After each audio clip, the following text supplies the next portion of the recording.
Well, we got different vibes today inside Raymond James Stadium than what we had last week, David, when the Bucs were an absolute no-show against the Denver Broncos. A dominating 33-16 win against Philadelphia, moved to 3-1 on the season, and this was an impressive performance from the offense. Absolutely, because they said all week, we have got to start faster. We have to come out firing because, as you said, no energy. They had no juice coming out against Denver. Denver had all the juice. And so they wanted to reverse that against Philly, and they came out with an opening drive touchdown. Can you believe that? I cannot believe it. It's the first opening drive touchdown since the 2022 season, the very last week. That was against Atlanta on the road. The last time the Buccaneers won a football game while scoring an opening drive touchdown was in the 2021 playoffs against the Philadelphia Eagles. Nuts, right? Tell somebody that Crazy. stat. When you get back to work, tell somebody that stat. They will be mind blown. But the start by the Bucs offense was fantastic. Baker Mayfield coming out with 2 passing touchdowns, finding Mike Evans and then Trey Palmer, who did leave the game with a concussion. But I love the start from the offense. Yeah, and again, from a yardage standpoint, 445 yards. They outgained the Eagles by more than 200. The defense did its job well, but you know, with the heat, it was really on the offense to make sure that they wore down this Philadelphia team. You know, I was talking with Mike Evans after the game about this, and he said, look, it was hot for sure. That's why you might have seen some guys, you know, especially him, kind of getting off the field, getting some reps, because last week they didn't have the amount of plays that they had today, but that's okay. You know, Tristan Wirfs also mentioned, he's like, if I'm tired, I know for sure they're tired. So they use those days in August where they are training at 2 p.m. in the heat and the humidity. It really worked in their favor. I do want to mention both of these teams were shells of each other. The Eagles didn't have its top 2 wide receivers in Devonta Smith, A.J. Brown. The Buccaneers pretty much didn't have, it feels like half their team. But, you know, we know how significantly injured the Buccaneers are. So, you know, in a game where both teams are facing adversity, especially with also the week that we had here, you know, the Buccaneers really set the tone, as you mentioned, on both sides of the ball and got it done for a very significant win. Yeah, I want to give a shout out to the defense too, because we talk about the start that the offense had. The defense held the Eagles to 0 net yards in the first quarter. This is the first time the defense has done that since 2002. That was a pretty good defense back then. That was the a Buccaneers. pretty darn good defense. I think you can have some names running through your head right now about, oh, that defense had to, it was that Hall of Fame defense. Yeah, all those guys whose names are up there, they were on that defense. So shout out to them and Levante David specifically, because he played out of his mind. He did. Mike Evans said, we won this game today because of Levante David. 8 tackles, 2 sacks. By the way, the Buccaneers defense as a whole had 6 sacks. Again, if you can believe it, right. Based on some of the pressures we saw last week. He also had a forced fumble in there.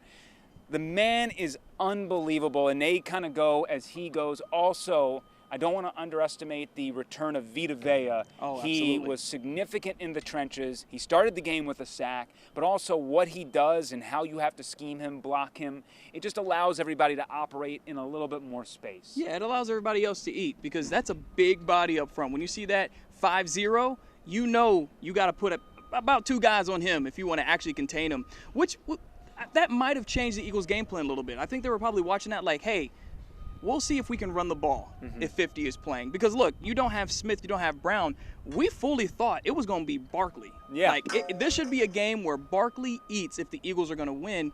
Guy had 22 yards in the first half, came out with a 56, 57-yard run. It was a 59-yarder. 59-yard run to start the second half. But other than that, I mean, he was limited. Yeah, objectively speaking, and I don't follow the Eagles, but it feels like they didn't even give Barkley a chance to really get going in this game, which, you know, they averaged yards per carry like 5.3. The Buccaneers, by the way, every game this season, opponents have averaged north of 4.5 yards per carry. So that's something I'm kind of interested in. Right. Kalijah Kancey, if he can return on Thursday, would certainly help in that regard.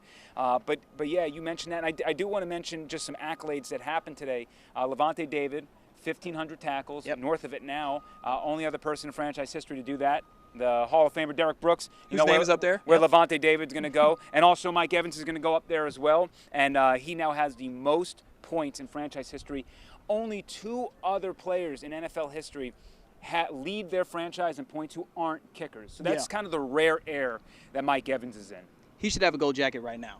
Tristan Wirfs actually joked. He said, I don't know if you can preemptively have people enter Canton before they're done playing, but if there is, he should be that guy. He should be in. The dude is going to waltz into the Hall of Fame without a doubt, and they fed him 14 targets. Yes. Coming off of 3 last week. Yeah, they fed him, and you can kind of tell the emphasis this week was start fast, but also give 13 the football because it's Mike Evans. Like, can you please give him the football? And good things happen. Rushing-wise, we talked about the carries between Bucky and Rashad before. They had the same amount of carries 10 and the same amount of yards. 49. The only difference is Bucky had a touchdown. That's right, and Rashad White probably splashed a little bit more in the passing game. Bucky Irving had a tough drop there that led to the final field goal from Chase McLaughlin, but whatever. All the focus turns to Thursday Night Football. A lot of these players, it's recovery, recovery, recovery, and then while you're recovering, watch film because things move quickly in a week like this. It's a huge divisional game. Winning a contest like this would put you in the driver's seat in the division, of 100%. Course, where you got the Saints also coming up in Week 6. Yep. And mind you, the Buccaneers play Thursday Night Football against the Falcons. They got a long layoff until they play the Saints. Meanwhile, the Saints have to play Monday Night Football, turn it around in 6 days, and then go up against the Buccaneers. So the Bucs have a scheduling advantage here, and they'll get a much-needed break if they can escape that game on Thursday night with a victory. Injuries for today, Trey Palmer left with a concussion. Do not expect him Thursday Night Football. I have a tough time believing he'll be able to clear protocol in that amount of time. Servassier Dennis left this game with a shoulder injury. Add him to the CVS receipt of injuries his team has. We saw Vita Vea return. Luke Gedeke was close to returning from concussion protocol, had a setback. Maybe he can go in Atlanta. Also, we're hoping that maybe Antoine Winfield Jr. and Kalijah Kancey can make their return.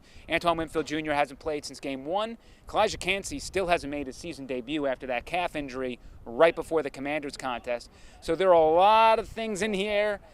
With a short week, I imagine we're going to see a pretty heavy dose on the injury report, and it's going to be walkthroughs all week. So we'll see what happens. But you know what? They're 3-1 again for the second straight season. No bye to stop their momentum this time around. Yep. And now they'll get to go divisional game, and they'll play your Atlanta Falcons. They will. They will play the Atlanta Falcons. Who beat the Saints? Aha! I love it when the Saints lose. When the Saints lose, America wins. That's what I say. And for all the Falcons fans out there, my old one was tripping, but my young way cool. Only Falcons fans would understand that. But I tell you what, that's going to be a great contest. It is a divisional game. Raheem Morris used to be the head coach of the Buccaneers, and he'll be going against the team he used to be the head coach of more than a decade ago. And this is a team that a coach that Baker Mayfield is familiar with because both Raheem and Baker were with the Rams. Also, Jimmy Lake, the Falcons defensive coordinator, also with the Rams. So Baker has a little bit of familiarity. So that should make for an interesting matchup there. But it's a divisional game. You got to win it. It's on the road, as you said. That puts them in the driver's seat. But you really establish the dominance against the team that people picked to win the division all preseason. Everyone said, this is going to be Atlanta's division. Yep. Oh, they got Kirk Cousins? It's Atlanta's division. They just wrote the Bucs off as if they haven't won 3 straight NFC South titles. This will kind of let everybody know, all that stuff y'all talking about the Falcons, that's the attention you should have been giving us. They might have the preseason articles plastered around $1 this week. Just a reminder, the Blitz will not air. It didn't air this week because of the storm we had. Everyone, hopefully, our community is doing well after the hurricane. And then next week, we won't have the Blitz again because of the Thursday night football game. So we will bring you, again, the Blitz before that Saints game in Week 6. Thank you for joining us again. The Buccaneers, 3-1 to begin the season.